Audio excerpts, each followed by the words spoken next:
Corey nearly cringing as his dad stared intently at him, intently wishing that his dad had been home from work even later than he already was. Then his father might have been in an even worse mood, but he probably would have been too tired to give Corey much shit about the black eye that decorated his face. "How many times have I told you not to be fighting?" Corey's dad growled. "Yet you still go out looking for fights." "But Dad," Corey tried to protest, "it wasn't my fault. They attacked me." "Quiet!" his dad snapped angrily. "I don't want to hear any excuses. I specifically told T no fighting, but you went ahead anyway." "But..." Corey tried protesting again. However, before Corey could explain that two of his school's bullies had jumped him without warning, his father once again snapped, "Enough. I don't want to hear another word out of you, mister. You're grounded for 2 weeks." Corey gasped in horror. And he had a date the next night with Andrea Bell. He'd been trying for over a month to get her to go out with him, and now he was grounded. "That's not fair," he snapped back at his father angrily. "It wasn't my fault." 3 weeks, his dad said angrily. "From now on, maybe you'll learn to follow my orders." Corey stared back at his dad angrily, but refused to look him in the eyes. It always came down to this. Always. Every single time something happened, his dad refused to even listen to him. He wouldn't even listen to Corey's side of the story. The fact that Corey was just defending himself, or even getting his own ass kicked, was completely irrelevant. It all came down to the fact that his dad was the king of the castle, and what he said went, much to Corey's continual disgust. Finally, Corey just turned and went up to his room, knowing that any further argument was not only useless but would get him in even more trouble. When he was safe in his own room, Corey jumped onto his bed, muttering, "It's not fair." But it wasn't the first time, and Corey knew that it wouldn't be the last. At least when he told his mom that he'd walked into a wall, she let the matter drop. But not his dad. Instead, his dad just used that as another opportunity to prove who was the boss. Corey sighed and thought about Andrea and how now he'd have to break their date. Of course, he knew that doing that would ensure that he'd never get another date with her again. And he'd worked so hard to wear her down and get her to agree too. "Bastard!" Corey growled to no one in particular, rubbing at the tender spot around his eye, unsure if he was even referring to the boy that had given him the black eye or his father. It didn't really matter though, he decided. He didn't like any of them. After a while, Corey had calmed down, though not completely. He was still angry at not even being given a chance to defend himself either by his attackers or his own father. And he wasn't sure which hurt worse. Grimacing to himself, Corey touched his cheek again, wondering just how bad his shiner had gotten. Then with a sigh, he decided to go find out. When Corey had gotten into the bathroom, he checked his face in the mirror, seeing that his black eye wasn't quite as bad as he'd feared, though it did make his 15-year-old face look even younger and more vulnerable. Not the sort of thing that he'd want to show a girl on a date. "Maybe I can talk Andrea into another date," Corey mused aloud, knowing that it wasn't very likely. In fact, the only thing that he could really think of would be sneaking out of the house for his date anyway, but he rather doubted he'd get away with it. His dad would kill him if he was caught. But those fears didn't stop Corey from considering it. Corey forced a smile, then pulled his light brown hair back away from his eyes, wondering if maybe his parents were right and it was about time for a haircut. After considering that for a moment, Corey shook his head. Nah. Leaving the bathroom, Corey started down the hall, then stopped when he heard his parents' voices. Listening closely, he heard his dad complaining about work again. And then, after that, Corey's dad grumbled, "She stuck me with 2 hours worth of extra work at the last minute, making me stay late again. And she did it just to screw with me. How could she do that?" Corey's mom asked sympathetically. Corey just grinned, glad that at least someone was able to annoy his dad, though he wished his father wouldn't take the frustration out on him. Then he chuckled viciously as his dad growled, "And the bitch is probably going to find something new tomorrow." After listening for a minute more, Corey shrugged and went back to his room, feeling at least a little bit better. The next morning, Corey grimaced as he went about getting ready for school. The fact that his dad still hadn't left for work and was sitting at the table sipping coffee didn't make Corey's mood any better. The very sight of him only reminded Corey of the events from the day before, and that he was going to miss out on his date. After a while, Corey took a deep breath, glancing at the clock and seeing that he only had a few more minutes before he had to head out for school. He frowned, seeing that his dad was relaxed and knowing that now would likely be the last chance he'd have. Dad? Corey hesitantly asked. I had a big date tonight and was wondering if you could hold off on my grounding, just for tonight? He took another breath then pleaded. It's important to me. I've got to go. His dad snorted, barely even glancing up from the newspaper he was reading when he answered no. But why not? Corey asked, trying to sound calm and reasonable.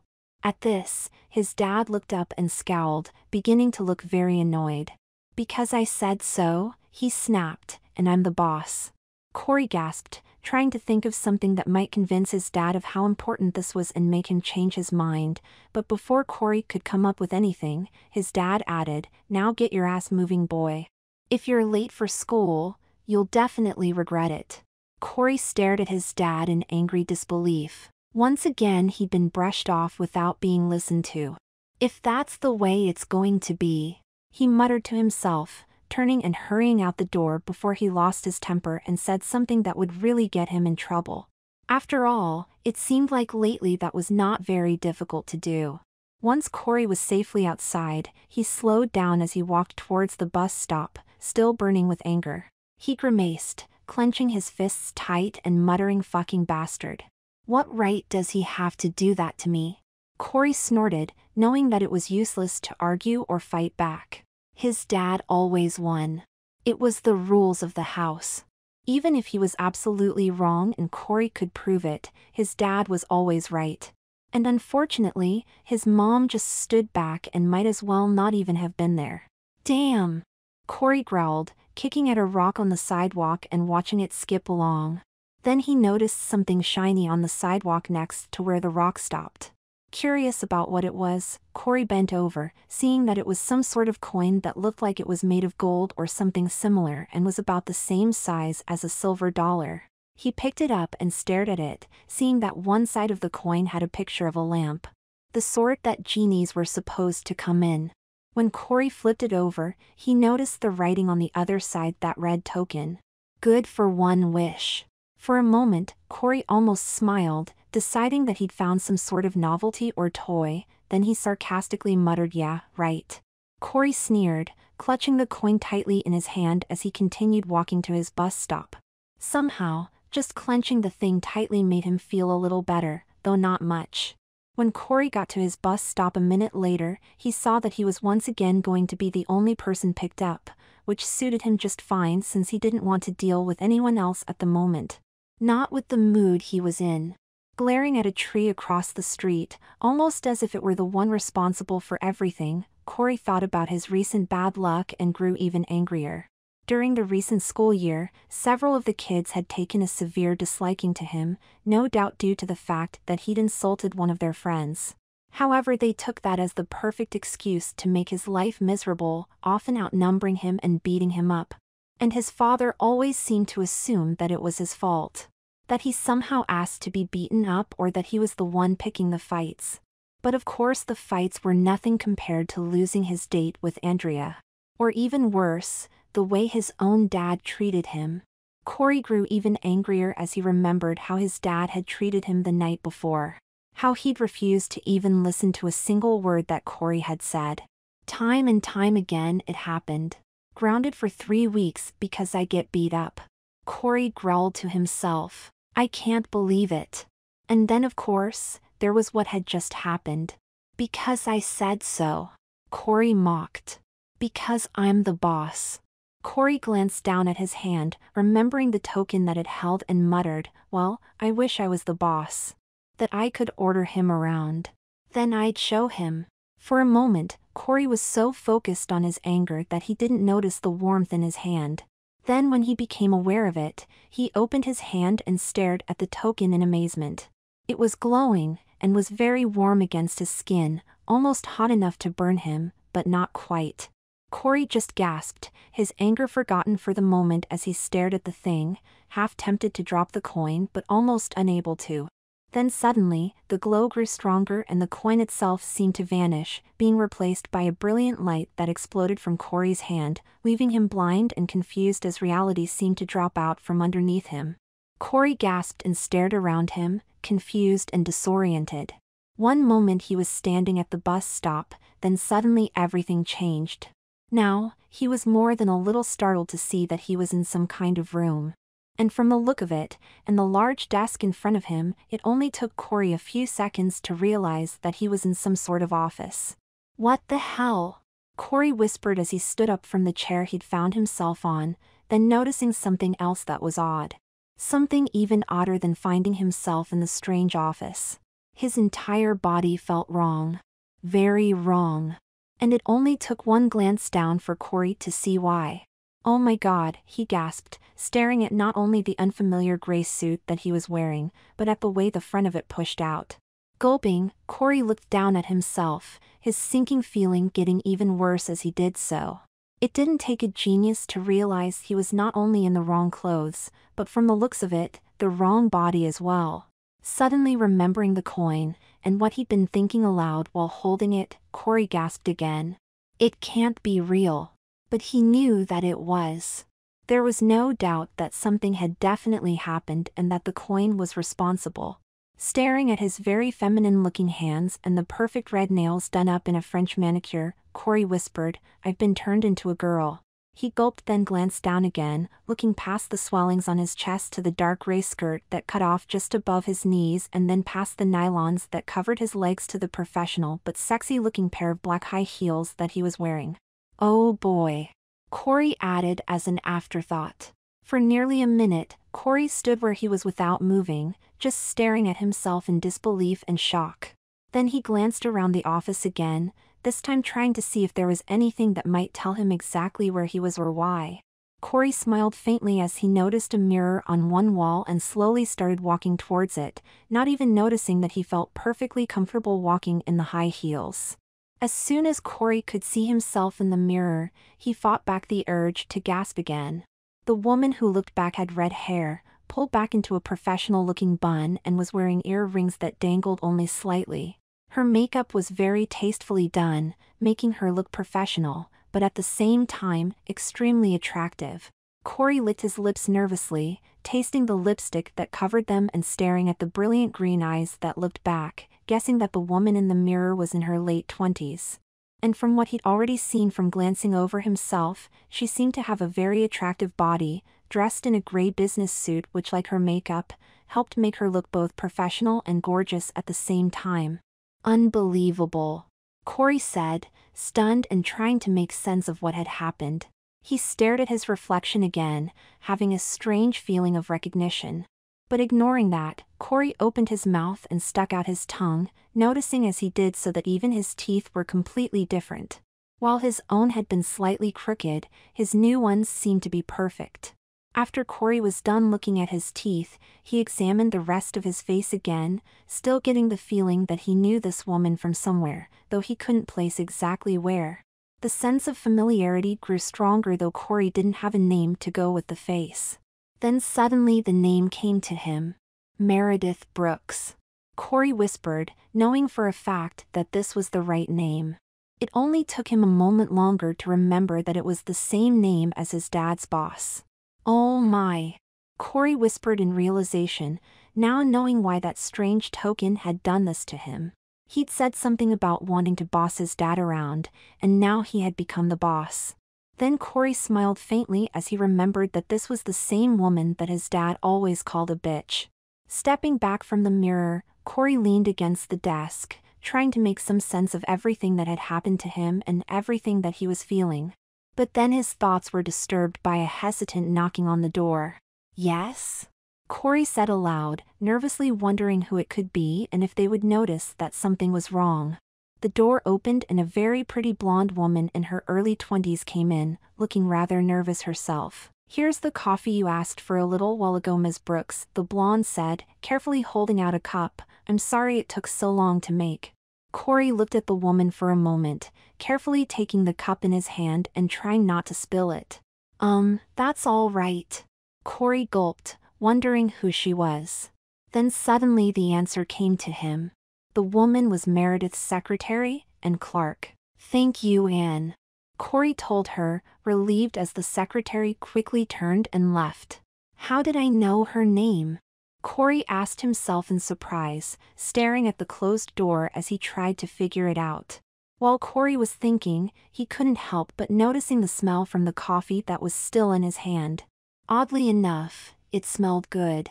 Corey frowned and slowly raised the cup, taking a cautious sniff. It wasn't his imagination, he realized almost in surprise. It did smell good. Since his curiosity had gotten the best of him, Corey took a careful sip and was pleased that the coffee did taste good. At least as good as it smelled, which he thought was even odder since he'd never liked the stuff before. Corey frowned slightly, then went and sat back into the large chair behind the desk that he'd originally found himself in. Trying to make himself comfortable, Corey crossed his legs in a very feminine manner without even thinking about it, then started sipping at the coffee again. Once he was comfortable, Corey looked at the various papers that covered the desk, trying to figure out what they were all for. They were all filled with lots of numbers and technical words, obviously reports on various things in the company. Corey guessed that Meredith's job as a vice president was full of things like that, though how she did it he didn't know. It all looked like a confusing mess to him. Then taking a second look at the papers, Corey concentrated and tried to make some sense out of them, smiling faintly to himself as understanding dawned on him. They were actually very easy to understand once he figured them out. Corey was feeling rather proud of himself as he read through them all. However, it didn't take Corey long to realize that he was understanding them a lot more than he should. Whereas they'd made absolutely no sense to him before, now he was not only having no problems understanding the reports, but he realized that he even knew things about the projects that weren't in the reports. Just like Anne's name. Corey mused aloud, surprised that he was somehow knowing things that he shouldn't. He looked down at his manicured nails that were holding one of the reports and smiled faintly. I guess I shouldn't be too surprised at other odd things. Corey leaned back, taking another sip of the coffee, thinking about all the reports on the desk in front of him. He smiled faintly, thinking that even though Meredith got her position through ruthless ambition, blackmail, and even the occasional sexual favor, she definitely knew how to do it right. Then Corey's smile turned into a frown as he realized what he'd been thinking. About what he suddenly knew. And the more he thought about it, the easier it was for him to remember those incidents. Not as easily or as clearly as if they'd been his own memories, but he could still remember them. Oh my, he whispered again. So much for not being surprised. Taking a deep breath, Corey forced himself to calm down, finding it much easier than he would have expected. He knew what had caused him to change and why, but he still didn't know when he'd change back to normal, or if he even would. While Corey was trying to calmly think things through, the phone on the desk started to ring. For a moment Corey just stared at it, noticing one of the buttons on the front flashing. Then with a slight shrug, Corey picked it up and automatically answered yes. Anne's voice came from the other end, saying, "Sorry to disturb you, Ms. Brooks, but you told me to remind you about the meeting in 10 minutes. Thank you, Anne." Corey told her, hanging up the phone and frowning thoughtfully. He didn't know how long he was going to be stuck like that, but he did know that he'd probably have to carry on as Meredith until they changed back. And with what had been happening so far, Corey had a feeling that it might not be as difficult as he'd expect. Corey sighed as he got up and absently adjusted his suit and skirt, then picked up several of the reports from the desk, somehow knowing just which ones he'd need. He felt somewhat nervous, taking a deep breath, then opening the door and walking out. Corey gave a faint half nod to Anne, trying not to let his discomfort show as he started in the direction where he knew the meeting would be held. As Corey walked down the hallways, instinctively turning every once in a while, he saw that some people were quickly jumping out of his way while others were even dodging into open doorways at the sight of him, all pretending when they did so that they didn't notice him. Corey smiled faintly with amusement, wondering why that was. Was Meredith really that bad? At the same time, Corey noticed that when he looked at a lot of the people, their names would suddenly pop into his head. And with just a little effort, he was able to remember other things about them as well. Corey thought that it was rather odd, but at the same time he began to almost get a faint thrill out of the sudden knowledge, not to mention the fact that all these grown-ups seemed almost afraid of him. Several minutes later, Corey had found the meeting room without any problems, thanks to the knowledge that he'd somehow picked up with his new body. He felt a little uncomfortable as he sat down in the seat that he knew was Meredith's and waited for the rest of the executives to arrive and the meeting to begin. Fortunately, he didn't have to wait too long, though he spent the time watching as the other people came in and trying to figure out exactly who they all were. Once the meeting started, Corey silently watched as the others stood up one by one to give their reports, no longer even surprised that he was able to understand them. Then after a while, one balding man looked at Corey oddly, asking, "Is there something wrong, Ms. Brooks? You've been unusually quiet today." Corey gulped, looking at the man who'd asked him the question, Alexander Ross. He saw that a couple of the others were looking at him curiously as well, while others only seemed fairly relieved. Then giving a faint smile, Corey answered, "I've just been considering some reports I received this morning." The others around the table all nodded understandingly at that while Corey sighed in relief. Then Ben McCormick, who'd been heading the meeting, gave a look of irritation. "Please try to keep your mind on the business at hand," he directed. "We're ready for your report now, Ms. Brooks." In spite of the sudden nervousness that shot through him, Corey didn't let any of it show. With a surprising ease that wasn't like him, Corey stood up and moved to the front of the room to begin his portion of the briefing. As he went through it, the words coming to him when he needed them, he grew more confident and comfortable with his ability to carry off the impersonation. There he was, giving a speech in a room full of successful businessmen and women, and not one of them suspected that he wasn't the real Meredith Brooks. By the time he had finished and sat back down, Corey was beaming inside, filled with a new self-confidence. When the meeting was finally over, Corey left the room along with everyone else, feeling a little frustrated over having spent nearly 2 hours sitting around doing nothing but listening to reports, most of which didn't affect him, Meredith, in any way. It was with a bit of relief that he started back down the halls towards the office, at least until he suddenly remembered that he had to do an office review. That one of the things on Meredith's schedule was to go and do a daily walk through on all the offices underneath her. Corey groaned at that, already feeling a little tired and irritated from the meeting. "Can't I just get back to normal?" he asked himself under his breath. Then Corey suddenly stopped in the middle of the hall, his eyes going wide as he remembered something else. Corey's lips curled into an evil smile which caused several of the office workers passing by to suddenly find something to do elsewhere as he remembered that one of those offices that he had to review was his dad's.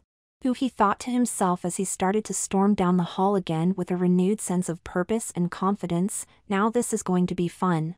As soon as Corey arrived at his dad's office, he paused for a second and wondered if he really wanted to go ahead with what he'd been thinking. It wasn't right. In fact, Corey knew that it was nothing more than a petty revenge for all the cruel things his dad had done to him, but that didn't bother Corey too much. After a moment, he made up his mind and smiled evilly in anticipation, then went in. Corey stormed into the office, barely glancing at the half-dozen men and women that he saw at their desks. His eyes were only locked onto the desk in the corner with the nameplate that read Tom Berkeley, and the man behind it. His dad's desk, and his dad. "Mr. Berkeley," Corey said in a cold voice that came almost naturally, "where is that report that I asked you for last night?" Corey's dad stared up at him, a look of nervousness was clearly visible on his face. "But Ms. Brooks, I left the report on your desk after I finished it." Then with sneer, Corey snapped back, "This rubbish?" He tossed it onto the desk in front of his dad. "This is utterly useless. Garbage. Redo it. I want it rewritten correctly this time, and I want it by the end of the day." Corey gave him a cold hard stare, loving the fact that his dad looked away first, unwilling to meet his eyes. It gave him such a feeling of power. Of satisfaction. "Is that understood, Mr. Berkeley?" Corey added, getting a resigned nod in response. Corey glared at his dad for a moment longer, then turned and walked away, trying to keep from laughing aloud. He'd done it. He'd finally been able to beat his dad, to win. And what made it especially good was not only the fact that he had to work late the night before to finish that report, and it was done right. But Corey knew very well that this hadn't stopped Meredith from doing exactly the same thing in the past. Corey glanced back at his dad and frowned again. Even though he'd managed to get his dad this once, it still didn't erase all those times he'd been punished, humiliated and ignored without reason. No, it still wasn't enough, but it was a beginning. A good beginning. Since Corey had finished with his first office review, he felt a little better, but he wasn't looking forward to having to do the rest of them as well. After all, none of the other offices could give him anywhere near the satisfaction his dad's had. After reviewing the rest of the offices, Corey was beginning to feel very annoyed. It was a lot more work than he would have expected, even though he did know how to do it. But it was just that. Work and responsibility. People kept running up to him and asking for his decisions on things, and he had to keep finding mistakes in the offices and try getting them fixed. He'd barely managed to catch one error with a decimal point that would have cost the company over $10,000, and he was the one that would have been held responsible if the real Meredith didn't come back. By the time he returned to his own office, he was more than ready for a break. Finally. Corey sighed as he sat back down behind the desk that he'd already started to think of as his. I can't believe that idiot Marcus tried to slip that pumped-up bill past me. He growled to himself, remembering that he'd actually fired Marcus on the spot. As thrilling as the ability to do that to someone was, the fact that someone had tried to make a fool of him and nearly succeeded dampened his enthusiasm. Especially since the guy's attempt at fraud could have gotten Corey into a lot of trouble. But before Corey could even relax, the phone on his desk started ringing. He groaned silently as he picked it up, seeing from the light that it was from Ann again. Yes, Ann? He answered briskly. Sorry, Ms. Brooks, and apologized nervously from the other end, but some more reports came in while you were out. Shall I bring them in? Corey sighed, closing his eyes for a moment. All right, he told her, bring them in to me. Then he added, and bring me a cup of coffee. With that he hung the phone up and waited for Ann. It didn't take very long before the blonde secretary came in, apologizing again as she set her deliveries down on the desk, then rushed back out, almost as if half afraid of Corey. He barely noticed her though, focused instead on the new stack of paperwork and the cup of coffee. Feeling extremely grumpy and irritated, Corey picked up one of the folders, then tossed it back on the table in disgust. Just great, he muttered to himself. He leaned back in the chair staring at his desktop. Then without thinking about what he was doing, Corey absently opened up one of the desk drawers and pulled out a pack of cigarettes that was hidden there. He didn't even think about it as he pulled one out and held it up to his lips, then lit it with the lighter he'd also found in the drawer. It wasn't until after Corey had taken a deep drag from the cigarette then blown the smoke back out in a very feminine manner that he realized something was odd. But even then it took him a moment to realize what it was. That he'd never smoked before in his life but was now doing so as if it was second nature. Oh my, was all Corey said, staring at the cigarette between his fingers. Then he shrugged and took another drag from it, enjoying the taste and the way it was helping him relax. Maybe smoking wasn't such a bad habit after all, he thought to himself with some amusement. After all, he certainly was enjoying it at the moment. Then Corey smiled faintly as he realized that smoking in the building was against company policy, but he didn't care. It was his office and he could damn well smoke where he pleased. Corey was still feeling a little smug as he pulled out the ashtray that had also been hidden in the drawer, knowing that this was something Meredith did all the time. Once Corey had finished with his cigarette, he returned to his work, feeling a little more relaxed.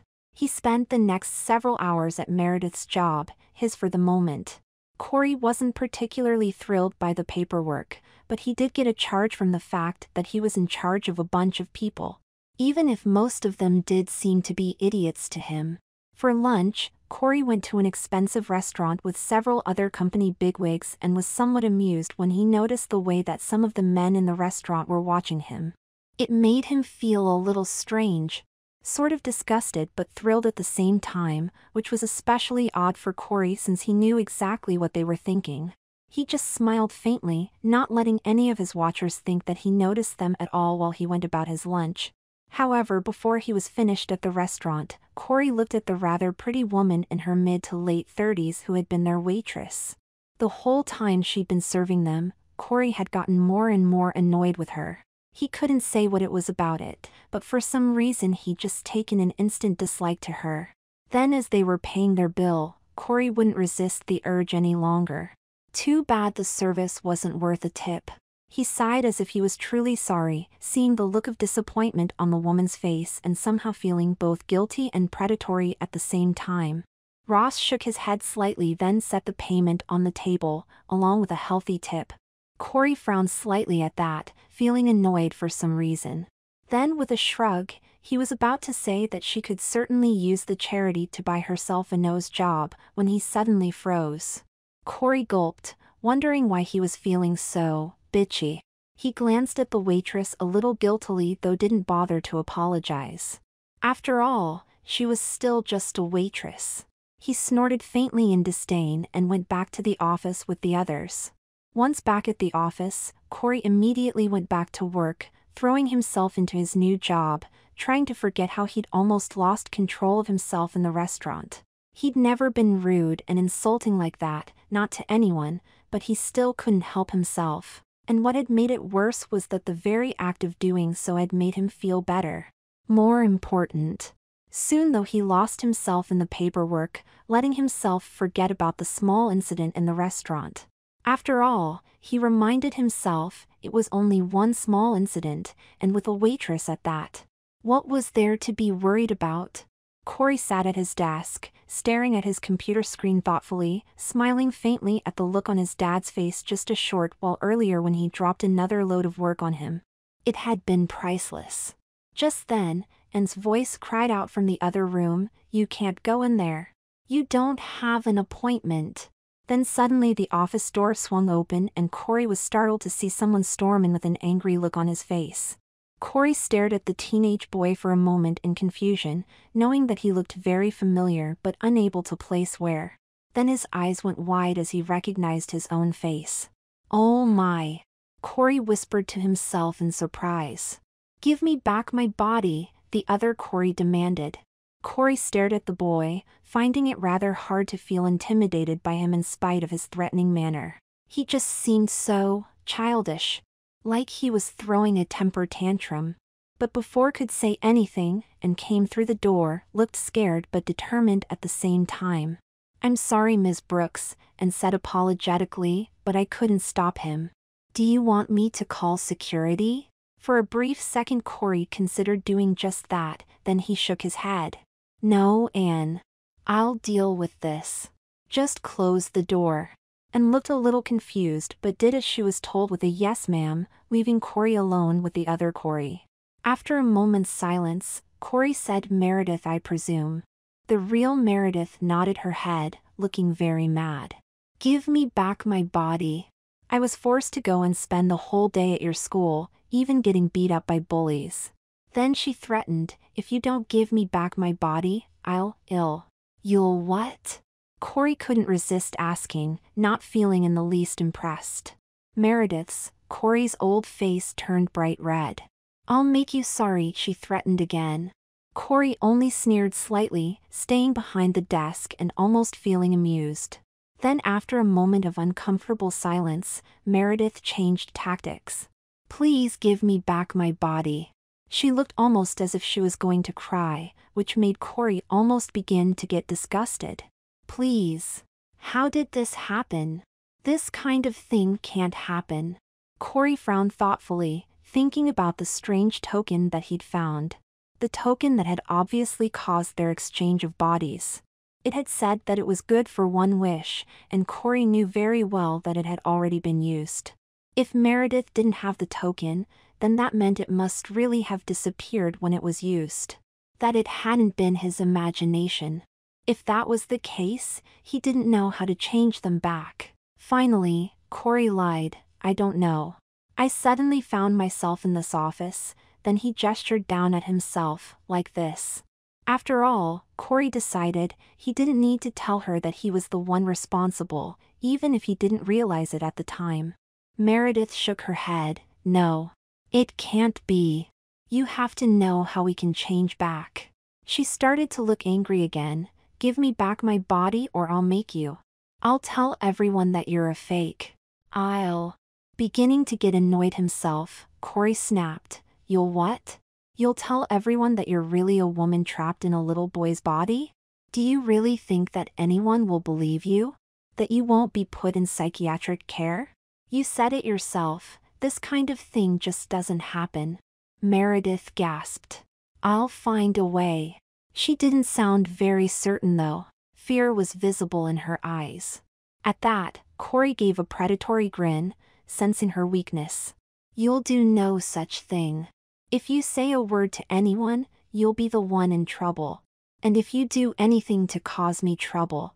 Corey sneered threateningly. He glared at her, knowing that he didn't have any idea if it would wear off or not, but he was beginning to suspect that it wouldn't. I can make your life a living hell, he finished up.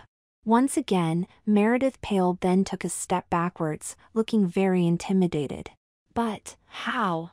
Corey smiled evilly, knowing all too well how he could not only make her live a living hell, but enjoy himself doing it.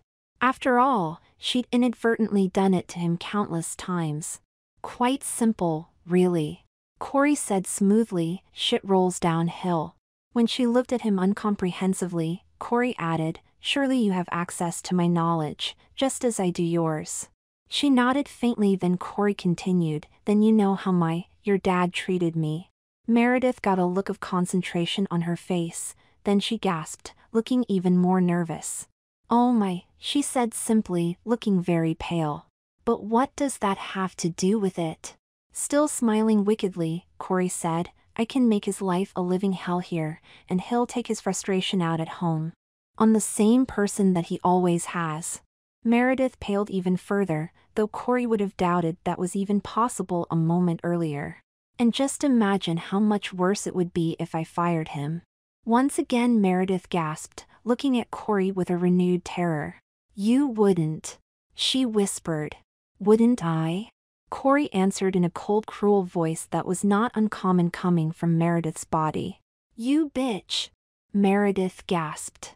Corey just smiled as if she'd complimented him.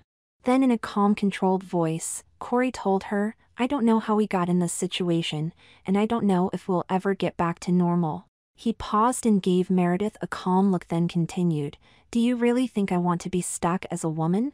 Meredith looked a little unsure at that, but was still listening.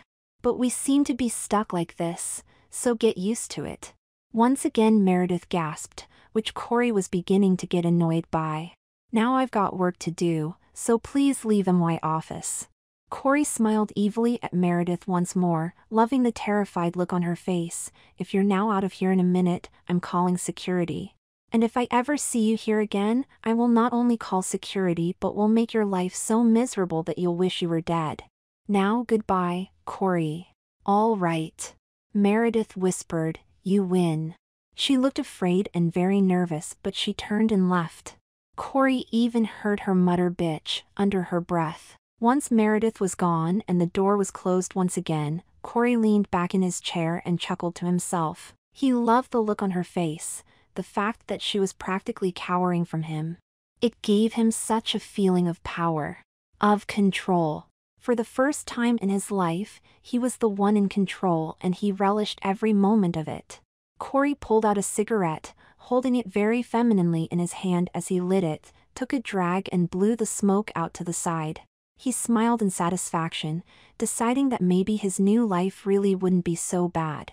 He had a fantastic job with lots of power and influence.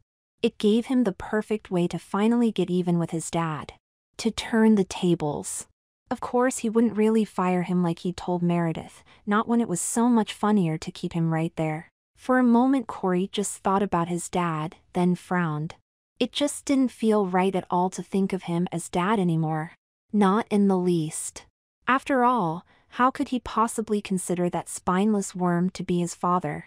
Corey smiled faintly to himself, resolving that Tom still wasn't going to get away easily. Not at all. Then he took another drag from the cigarette, realizing that it certainly didn't hurt that he was now very rich as well. That idea especially appealed to him, perhaps even more than the revenge. In fact, even being a woman wasn't such a big deal anymore. Corey's body no longer felt strange and uncomfortable. Instead, it felt almost natural, normal, and to his excitement, very sexy as well. Corey decided that he sort of liked that feeling. Hell, he sort of liked it a lot. Of course, the fact that he was actually a very beautiful woman helped, even if Meredith did tone it down while at work. It gave him an unfamiliar sense of pride in his body and appearance, which was something else that was new to Corey. After a few more minutes of smoking and considering what his new life was going to be like, Corey smiled and stubbed the cigarette out. I wonder if there are any more of those wish tokens. He mused to himself thoughtfully.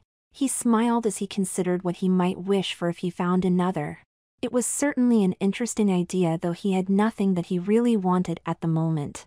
After all, he certainly had no intention of becoming a snot-nosed kid again, not when he had wealth, power and beauty now. But still, Corey couldn't help but wondering,